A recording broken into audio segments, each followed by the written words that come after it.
Oh, I am indeed Cory Morgan. I'm back from my break down south. I'm rested. I'm full of piss and vinegar. I'm ready to rant, rave, share opinions, interview people, do all that good stuff that I do on this show every week at Wednesdays at this time, or at different times in the evenings on the Cowboy Network and some of your other favorite cable channels out there. So I do want to start by thanking James Finkbeiner for holding down the fort for the last few weeks while I was hiding out in the desert there. I appreciate it. He did a great job.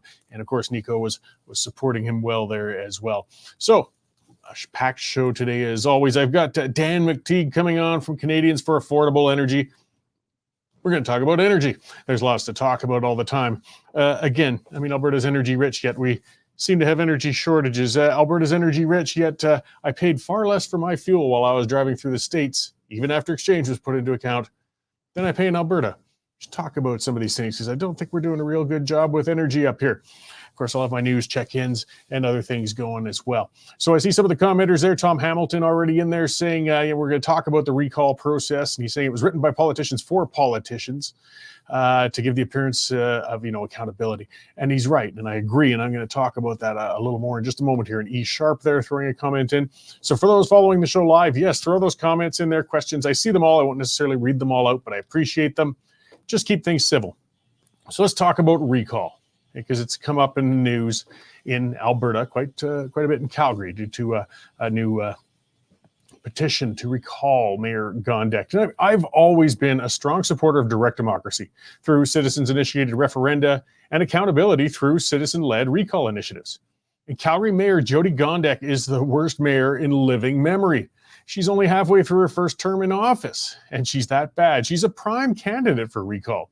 As voters have realized, Gondek wasn't who she purported to be when she ran for the job. And we're seeing massive buyer's remorse as Gondek lurches from one disaster to another, offending people left and right while taxes continue to rise. Polls are reflecting a very strong majority of Calgarians want the chance to fire Gondek as soon as possible. But with all that said, the current recall initiative launched against Jyoti Gondek is doomed to fail and may actually, unintentionally, even help her. I mean, to begin with, the bar to recall a civic politician is impossibly high. You need over 514,000 signatures from eligible Calgarian voters, and they need to be collected in 60 days to invoke the recall. Anybody who actually thinks this is possible has never actually done real petitioning. It's a slow process and takes a lot of work. To garner 500,000 signatures in 2 months would take a massive organizational machine that just doesn't exist out there. And you got to remember, these signatures required aren't digital. They have to be handwritten and witnessed on an official petition sheet with the name, address, and phone number of the person signing so the signature can be verified later. A lot of people aren't going to be comfortable sharing that information with a petitioner, even if they support the cause. Many signatures garnered as well are going to be rejected later because the name or the address might not be legible or the person's residency couldn't be confirmed with the electors lists. The petitions you see are checked when they're submitted. And that means the real number required, if you were going to be realistic, would actually be more like 550, 560,000 signatures. Now, a hardworking, effective petitioner going door to door, a really good one, could get perhaps 100 signatures a day. Now, so think about it. It would take nearly 100 people working full-time hours, 7 days a week for 2 months, assuming all those 500 and some thousand are existing out there, to round up the required signatures in time. Coordinating that many workers would require management personnel, transportation, and some kind of office to ensure they aren't overlapping territory. They'd need to track where they've been, to do second and third rounds in neighborhoods to catch the people who weren't home the first time. I mean, petitioning in public places like malls, events, transit stations, it can be effective, but it won't be enough. It has to be door to door. So to put it in perspective, only 390,000 people even bothered to vote in the last mayoral race. Even if 100% of those people were now opposed to Gondek, you'd still need more than 100,000 on top of all that to sign the petition, and you got to find them to make the recall work. The legislation guiding citizen-initiated referenda isn't much better.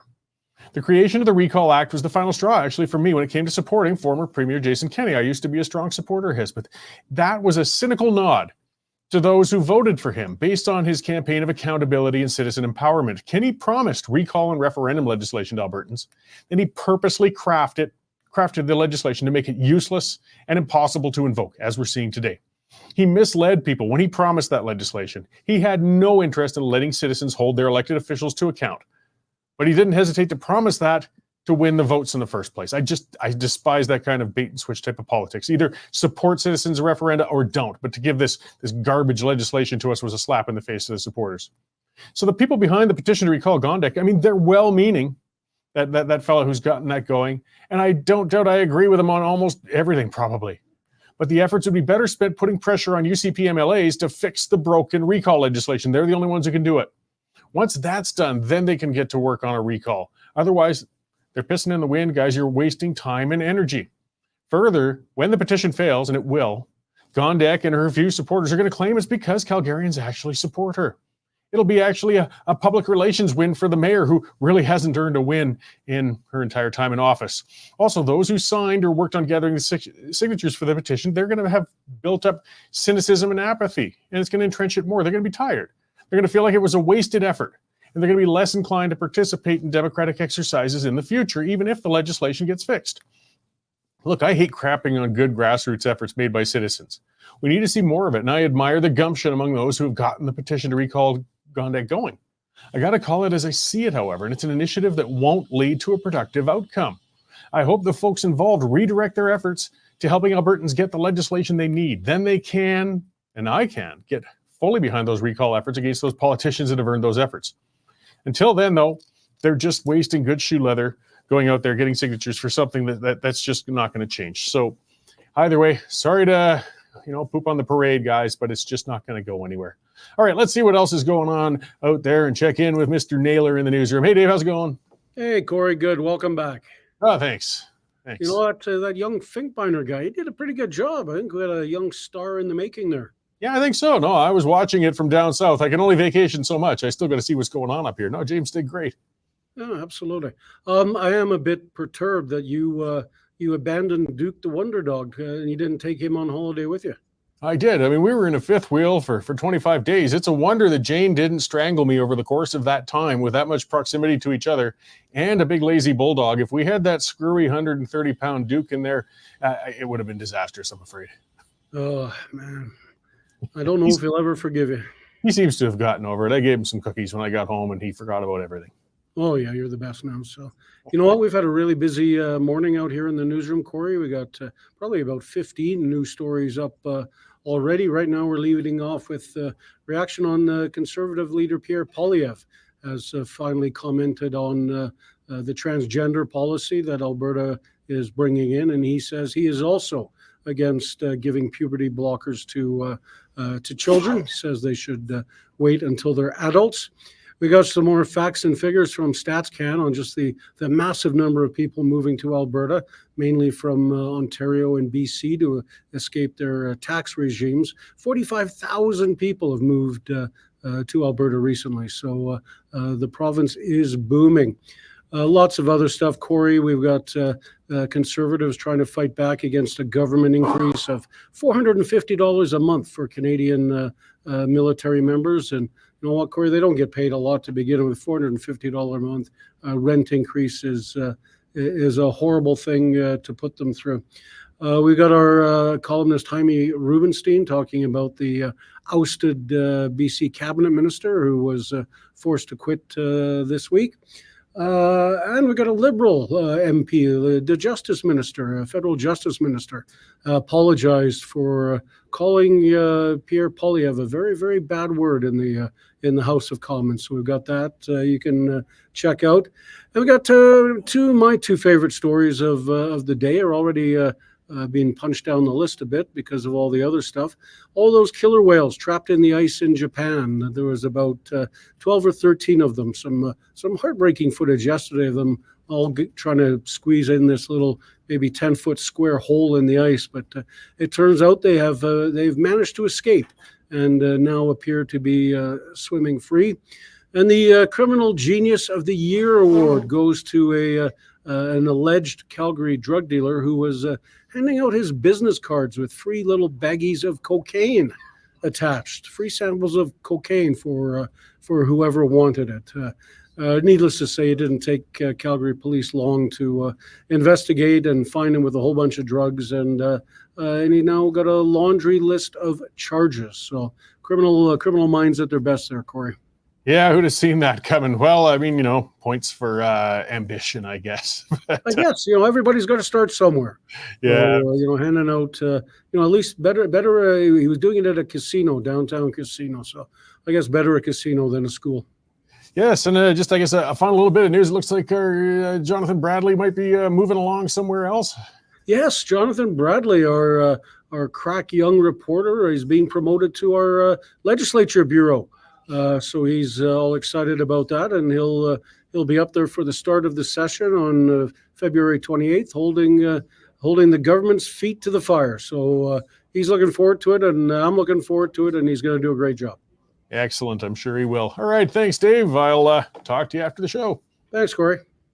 So, yeah, that is our news editor, Dave Naylor. I see lots of stories always breaking. This is when I like to remind and nag everybody the reason we can do it, the reason we got these stories coming out, the reason we're sending reporters all over the place is because you guys have subscribed. We don't take any government cash, guys. We need the subscriptions, and you've come through.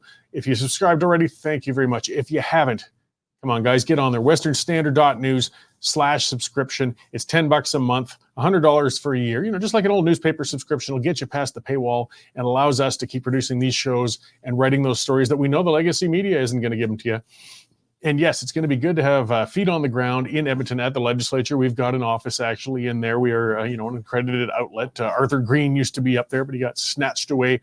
And Jonathan's going to be up there. And boy, he's prolific. So there's going to be a lot of fantastic legislative coverage coming out of Edmonton, plus our reporters all over the country and columnists. So, quite a bit on the go, guys, and lots to keep me busy.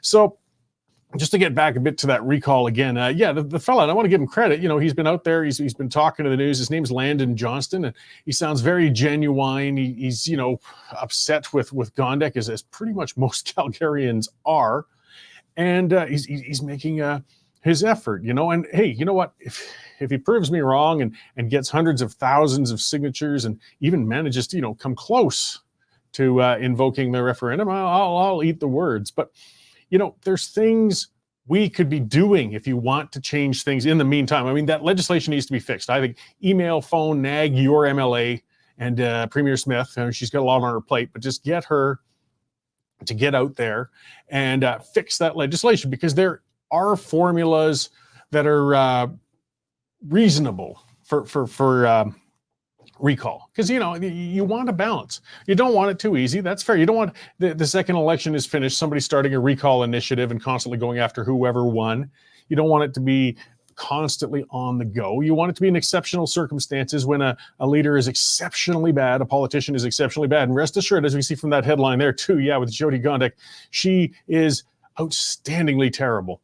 But the legislation makes it impossible to utilize to recall her. But in the meantime as well, because Mr. Johnston's been saying he's had a lot of volunteers contacting him, and I don't doubt it. And people are going to go out.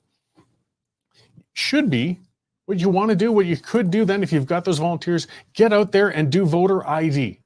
Go door to door and find out who is really strongly determined to replace Jody Gondek, and get that and list it and database it.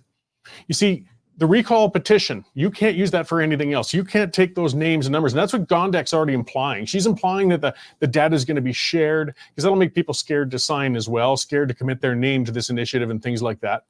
And, and you're not supposed to use it for anything else, which is fair, right? A person didn't sign to be spammed by other initiatives or things like that. They signed that petition with the intent of getting a recall on the go.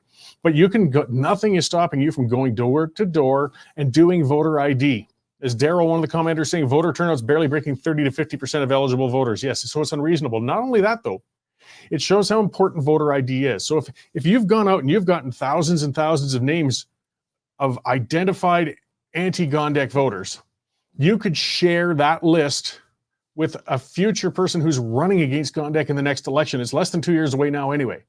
And that gives them a good base to start with, to get out there and get signs on the ground, to get donations, to get, again, just to get out to vote, to encourage them. It's one thing for them to say when somebody's coming door to door that they're going to vote for a different mayor.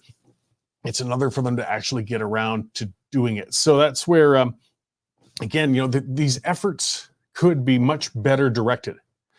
Some people are saying, and I saw a commenter on my column. I wrote the column, which is my monologue, saying the same sort of thing. Well, I support it, and there's nothing being lost in doing this, but that's not true. It's energy, it's time, and if it's not going to accomplish the goal, it's being utilized poorly, which could have had a better effect. Either way, we could talk about that a lot more, and I'm certain we will. I see my guest has popped into the lobby, and I've been looking forward to it. I haven't had him on in a while, and we've got a lot to cover. So let's welcome back to the show, Mr. Dan Mctigue of Canadians for Affordable Energy. Hi, Dan. How you doing? I'm doing fine, Cory. Good to talk to you, and thanks for having me here. Oh, I'm always glad to have you on. I just like that reminder as we're getting a little grayer and longer in tooth. But there was a time when Liberal members of Parliament were something that could be considered sane, and you were of that era. And maybe we could get back to a balanced Parliament again one day. I would still vote Conservative, but perhaps I could respect those Liberals over there again. And we could respect Conservatives on the other side. I think those days will come back, but it requires a lot of people to get back to basics and reality and move away from the utopian fantasies we've been entertaining, especially here in Eastern Canada. Yeah, well, I love you calling them out on social media, on X and other areas as well. You say it like it is. But your specialty is energy issues. And boy, there's a lot of them going on. I just came back from about 25 days down stateside. I was traveling through Idaho, Arizona, Texas, New Mexico, quite a bit around. And just to tie this in up here, something that's interesting, maybe you could help a little with. Down there, I saw the most, in the energy producing states, I saw the most windmills, I saw the most solar farms. Just like when I'm in Alberta, I see the most windmills and solar farms, even though there's the abundance of natural resources.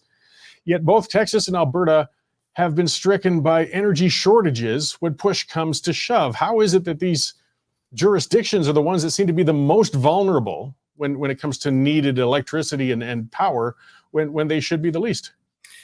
Well, it's ironic that you have a country in a region of the world, both Texas and the United States, which are the prowess, the flagships of energy reliability and energy development, resource and output and exports. And yet both have found themselves over the years, Alberta very recently, last month, Texas 2-3 years ago, when putting all your eggs in one renewable basket doesn't necessarily cut the mustard when you put these things to the test. And they were tested. In Alberta's case, had it not been for the ability for the province to secure natural gas and to a lesser extent coal, a good number of people would have been adversely affected, minus 40 or more degree temperatures. In the United States, we do know that there were injuries and potentially fatalities in Texas. But those areas that were served by natural gas backups, where wind power was simply not available, not reliable, we saw that they were far more successful in certain areas. And it's become very clear through analysis in the Texas case. I think it was Texas Railroad Commission at the time said, without natural gas backup, the idea of windmills are fanciful and dangerous. And I think that's where we're leading today, because I think a lot of the policies promoted by governments on both sides of the border are leading us to really what I consider the net zero collision course, in which reality is going to finally hit Canadians and Americans over the head, that these things are not ready for prime time. Well, and it does get dangerous and frustrating. I watched some of the conversation while Alberta was getting hit so hard. That was just as I was kind of heading down south. And, we're worried when it's minus 30 and you get a power failure. I mean, people could be terribly, terribly harmed. But what I'm hearing from the advocates is saying this is an indication on why we need more renewables, because we need to bring more power into the grid. Like they double down. They won't face the reality that we still need this conventional energy base. Well, look, you have no wind and it's freezing outside. You can have one windmill or 10 million windmills. They're still not going to work if there's no wind. And if you think your economy can be subject to the vagaries of weather and wind and, whether you have enough sun in the winter, which of course is not the case in northern parts of this country, you're delusional. And I think it's pretty clear that we have to be able to call these folks out, because after billions of dollars, not just in Canada, but in Europe, billions of dollars of investment, billions of dollars of walking away and shutting down nuclear plants, shutting down natural gas, turning your back on your ability to frack your own and provide your own,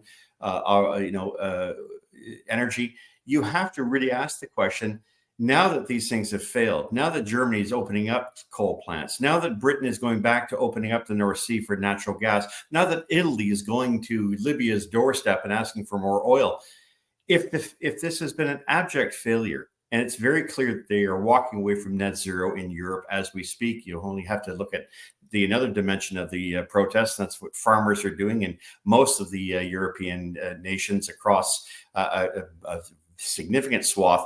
If we don't recognize what's happened in Europe and we continue to ignore at our peril that wind and factors such as extreme weather make renewables unreliable, then I think we are definitely courting disaster. And it's irresponsible for politicians to go out there and say we can do that and replace hydrocarbons. The fact is, most of these renewables are complementary. They complement the existing menu of energies you have. They're not there to substitute or replace.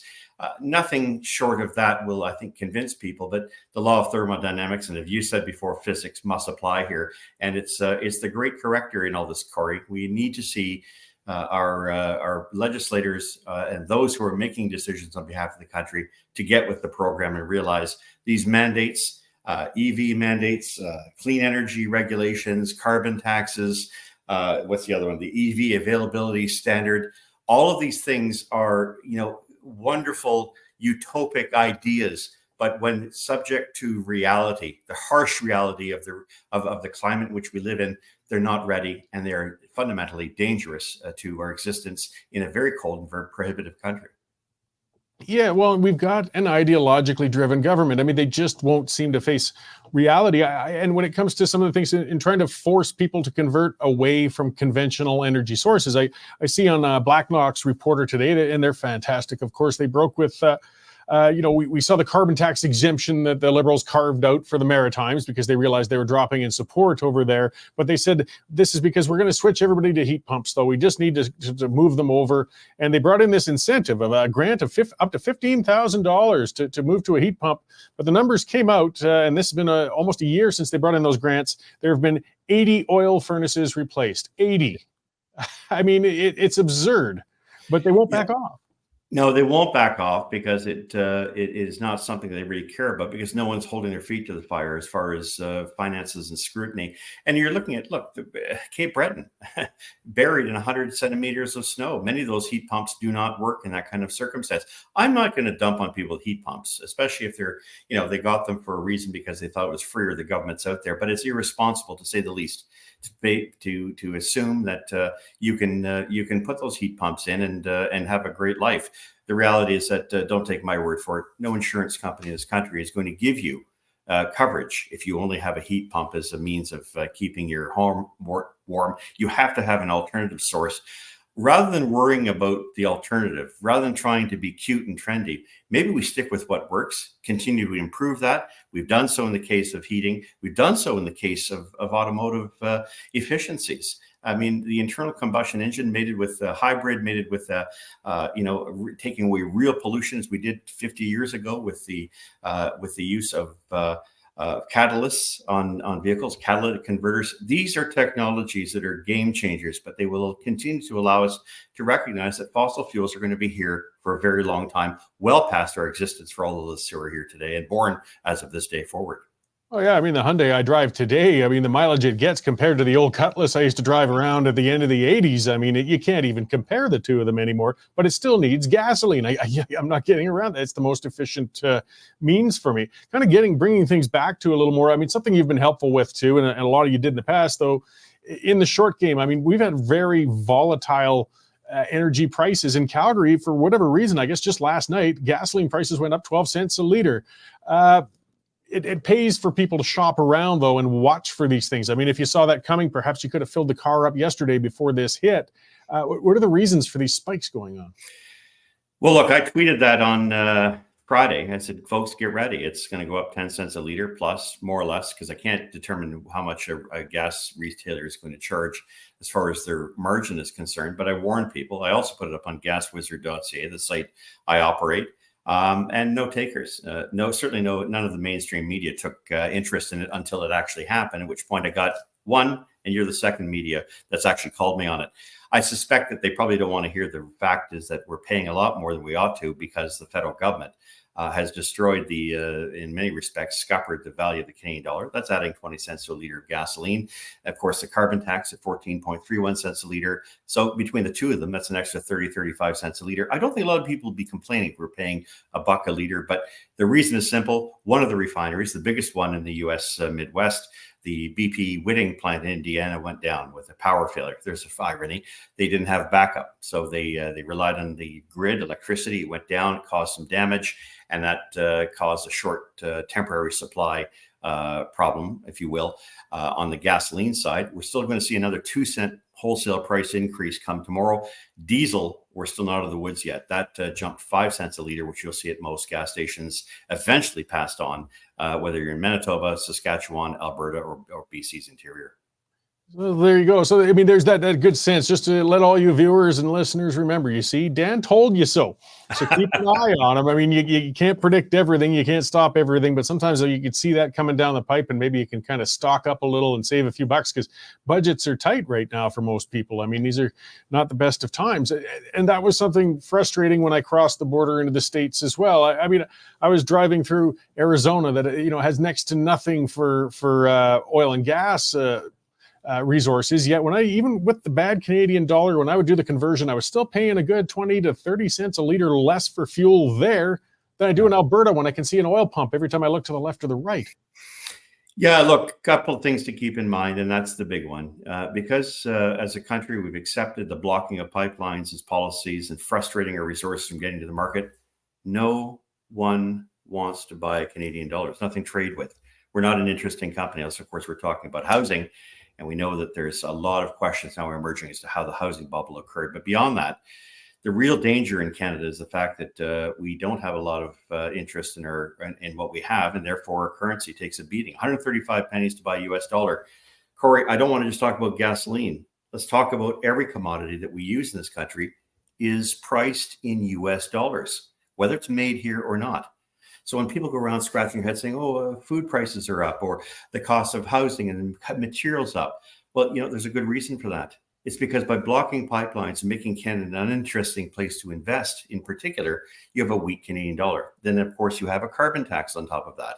And you have other taxes, federal and provincial, but that makes up the main difference between ourselves and the United States. And very frustrating. And to talk about it, my previous job working a few years in the United States with Gas Buddy, I saw the Americans building out their pipelines, pushing their energy sector under the previous administration, while Canada sat back and allowed a group of international fanatics to basically hogtie our resources. And as a result, you and I and everybody who's complaining about inflation today have really no one to blame but those who thought it was cool and acceptable. There is a cost for these things, and if people don't want to smarten up, well, they're going to wind up with having to make some choices about whether it's going to be able to eat or heat, or be able to afford your mortgage, much less your rent.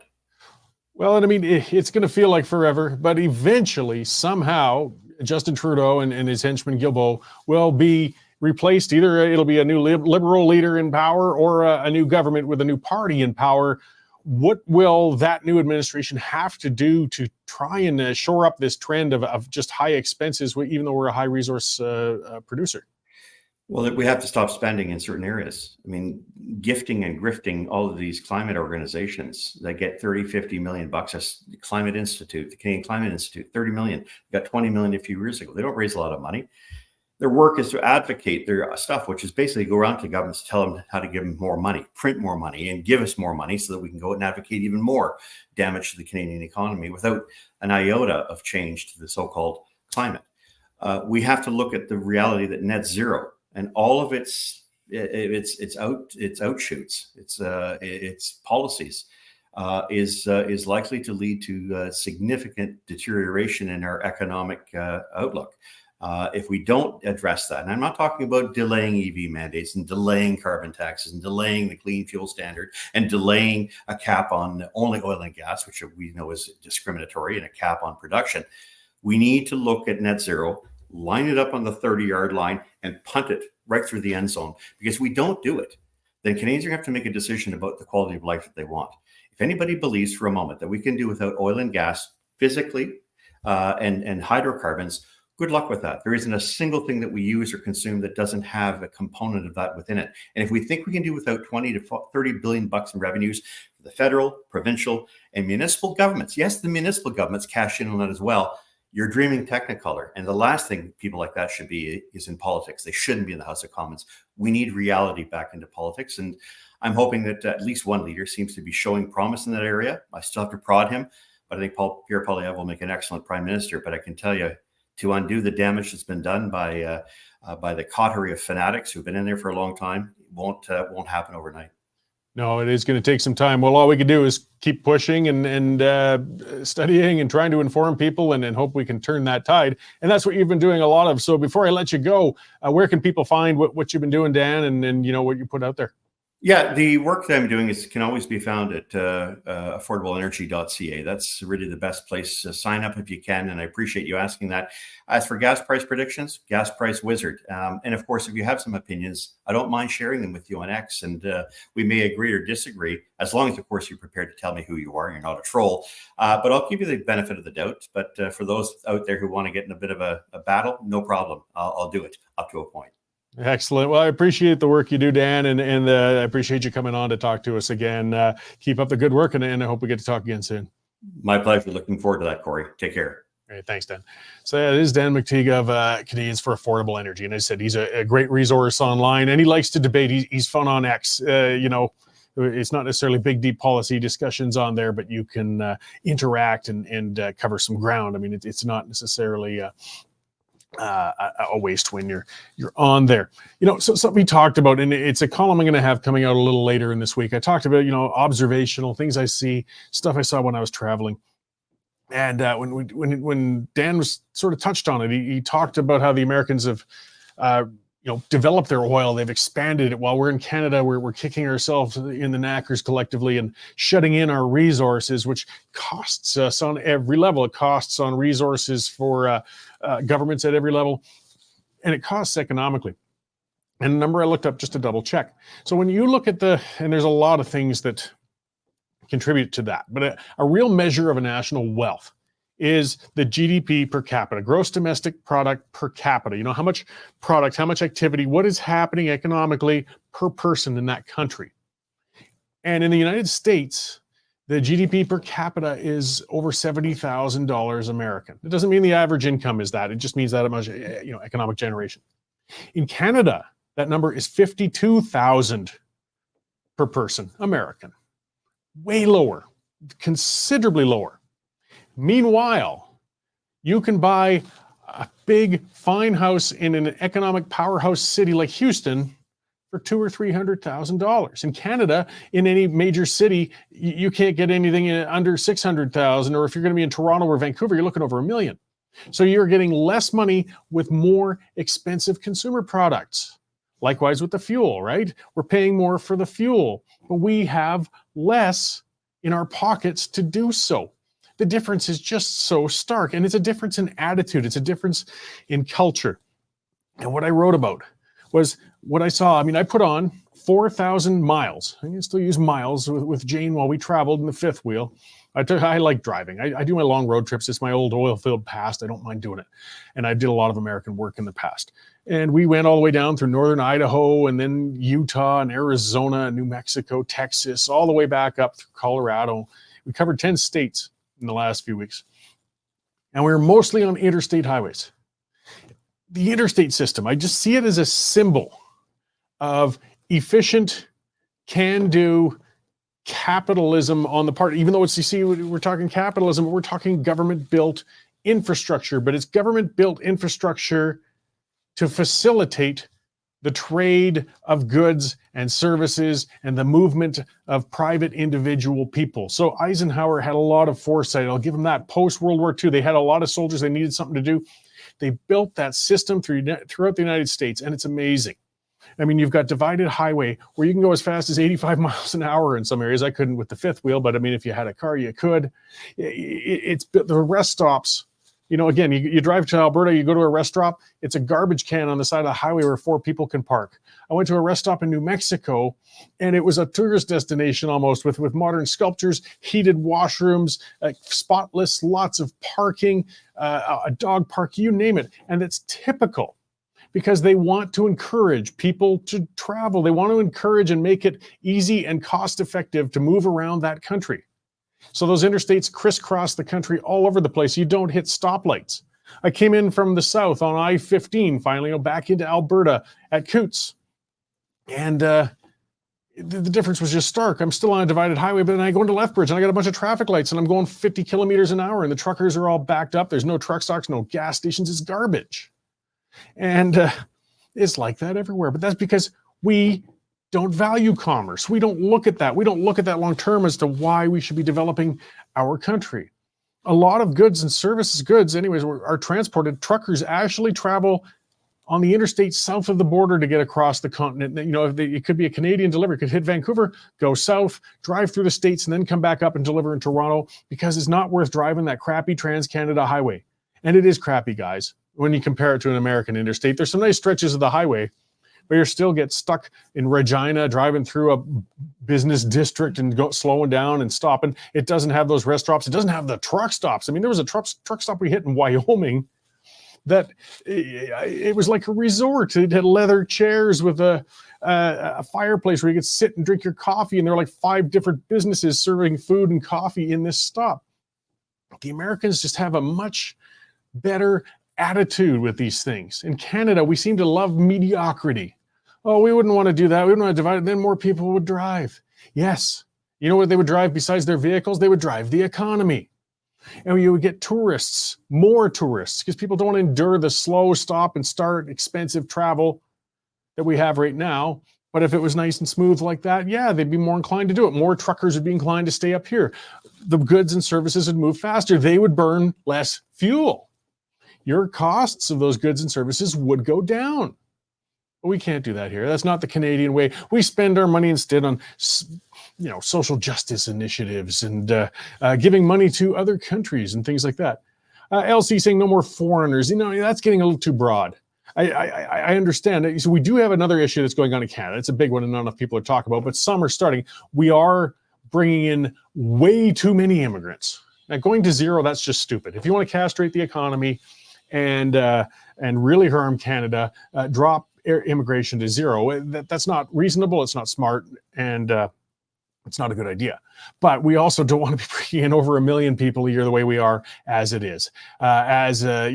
Said yes, way too many. We've got to get it down to a reasonable level. When you get back to that GDP per capita I was talking about, that's part of why we're falling in that. Even though the Americans, again, they got a lot of challenges. It's not a perfect country by any means. And they've got masses of illegal immigrants coming, of course, across the Mexican border. But even then, their GDP per capita is far outpacing ours. And as we bring more people in, we split more the resources we have among more people. I mean, and they contribute. Immigrants contribute. They work. They come in. They bring funds with them. They aren't all coming in broke.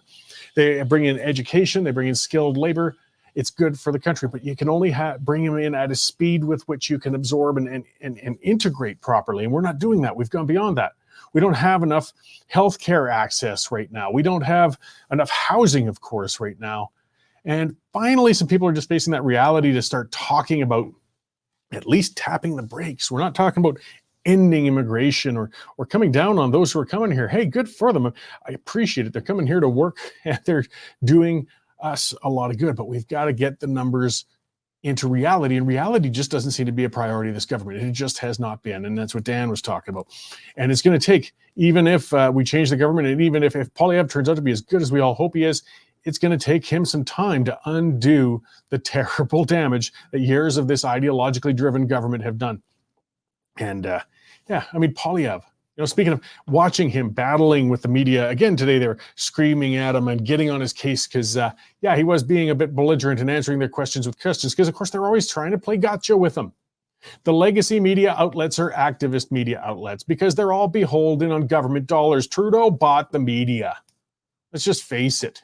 They're also subsidy dependent, that they want to do the bidding of the prime minister so they can keep getting those dollars, even if unconsciously. So they're on Poilievre's case. It's funny, when they get upset with Poilievre because he'll eat an apple when somebody's trying a loaded, stupid question at him, or he'll call out at a reporter when they throw a loaded, stupid question at him, and they do all the time. Do they ever call out Justin when he feeds them word salad? When they ask a direct question and he gives platitudes? When the prime minister is asked about something straightforward that just needed a yes or no, and he answers with something that isn't even related to what they asked, but they don't get on his case like they do with Poilievre. You know, there's an irony. Talk about the media, if it's going to take on some role, some ideological role as reporters, not necessarily take on a bias, but a mandate to feel like you're holding the government or elected officials accountable. That's what a lot of reporters pride themselves as. That's what I'm doing. I'm holding these public officials accountable. Well, right now, they seem to be all focused on holding the official opposition accountable and giving a pass to the Prime Minister Dingbat, who has a lot of things he needs to be held accountable for. Yesterday, he only made it 11 minutes in the House of Commons before he scrambled out of there fast as hell because the questions were getting too hot for him, because he can't think on his feet. We know that. He's not exactly a luminary, guys. He's got nice hair. So the media should try and hold him accountable. They don't. They don't. And why did he go running, hightailing out of the Parliament? Well, because the questions were coming around about, yes, we're getting all the way back to last fall's brilliant, international, embarrassing Canadian issue where those peckerheads brought a literal Nazi. Everybody calls everybody a Nazi all the time, all over the place. No, this was a guy who served in the Waffen-SS with Ukraine and welcomed him to the House of Commons, applauded him, an SS member. And then they threw the speaker under the bus when it was discovered. You know, of course, because we looked like fools. So the speaker lost his job. He's out. But now the news just broke. Well, no. Actually, it was the Prime Minister's office was very tied into this whole thing. Justin doesn't want to answer those questions. And you know what? No, I doubt Trudeau himself invited that Nazi, though who knows? Who knows? If he did, the thing is, I could give him the credit of the ignorance, because we know, again, he's not the sharpest knife in the drawer. Unless World War II was laid out in a pop-up coloring book, he wouldn't have the intellectual depth and knowledge of history to know that if somebody was fighting in the war in Ukraine in that time period against the Soviets, because that's what they knew, it's a Nazi. Justin didn't know that. But I mean, it doesn't matter. He's in charge, right? When it says PMO, and I know they're just pushing the blame all over the place, that's Prime Minister's office. Even if he was ignorant of what the office did, the buck should stop with him. But nobody holds him accountable. He runs away. Yesterday, he ran away. It was cowardly looking. As some others have pointed out, yeah, he seems stunned. He's been bizarre lately, more bizarre than usual. And he just doesn't seem with it. And he was never all that with it to start with. So why are the media silent on that? Again, well, who's paying a lot of their bills, right? We'll call them out, that's for sure. So again, yeah, getting back to that. So, I mean, let's talk about the temperature. Dave mentioned this too. In Parliament, things are getting heated. It gets that frustration going back and forth. Attorney General Arif Virani apologized, I guess, because he shouted things in the House of Commons with some swears. I think he called Poilievre an effing tool. You know, I don't know.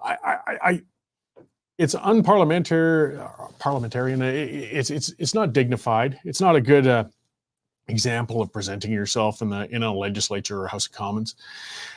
It's not the end of the world either. This stuff's been going on. You know, people always talk about, oh, this is the worst ever. Oh, it's so adversarial. Guys, it's always been that way. Always. Read your history. Look at even some of the exchanges from Sir John A. Macdonald. You know, you can look up some of those things. He was drunk half the time. Not saying that we should always give a pass to vulgarity and things like that. He's not doing himself any favors, this minister, when he did that, and he had to apologize. But I mean, I can't get on a high horse. Anybody who reads my Twitter feed knows that I'm far from avoiding expletives to drive my points home on a regular basis. This isn't the biggest story of the year, but it's still worth noting and I guess almost laughing about in a sense. But it's, you know, just another thing going on. If you remember back when Ralph Klein was in in office in Alberta, the parliament was full of fireworks all the time. And it was back when Chrétien and Mulroney were going to. It was never civil. That's why these places, I mean, it's an adversarial environment. They're facing each other. They're across from each other. They get lathered and worked up. And the irony is, if you actually get to one of these legislatures, after all that performance and theater, they'll often share the same tables at the cafeteria and chat with each other. Often they are also at each other's throats, as much as it would sound like. But it's not the biggest affair of the year. And finally, speaking of capitalism, I said that guy walking around Calgary at a casino giving out samples of his cocaine. I just started watching a series, I think it's Griselda, talking, and it shows it's about a coke dealer way back in the late 70s, early 80s, who was starting to break into the market of the rich by giving them all free coke, getting them to learn to like it, and then becoming good customers later. I'm wondering if that's what happened to inspire this dingbat. Don't get too wound up in watching Netflix, Hammerhead. It's still illegal to distribute cocaine. And when you're giving it out for free, people will catch up and get you. But whatever, at least, criminals don't tend to be the smartest ones. That's why they end up getting elected office instead. All right, well, that's what I've got for this week, guys. We covered a bit of ground, lots of stuff breaking, lots of stuff going on. Be sure to follow us on those channels. Do all the like and follow, share us. We can beat the legacy media, guys. We can outperform them. So I appreciate your support in doing that. Follow me on X, Cory B. Morgan. You can interact with me there. Watch The Pipeline. That's going to be coming out tonight with a few of us breaking down some more of those issues. And be sure to go to the westernstandard.news to get all your news as it's breaking. Thank you very much for joining me. I'm happy to be back from my vacation, and I will see you all again next week at this time. Canadian Shooting Sports Association. Without the CSSA, our gun rights would have been taken long ago. These guys are on the front lines helping to draft smart and intelligent firearms regulations and legislation in Canada, and more importantly, educating the public about how we keep guns out of the hands of the wrong people. To become a member, it's absolutely worth every penny.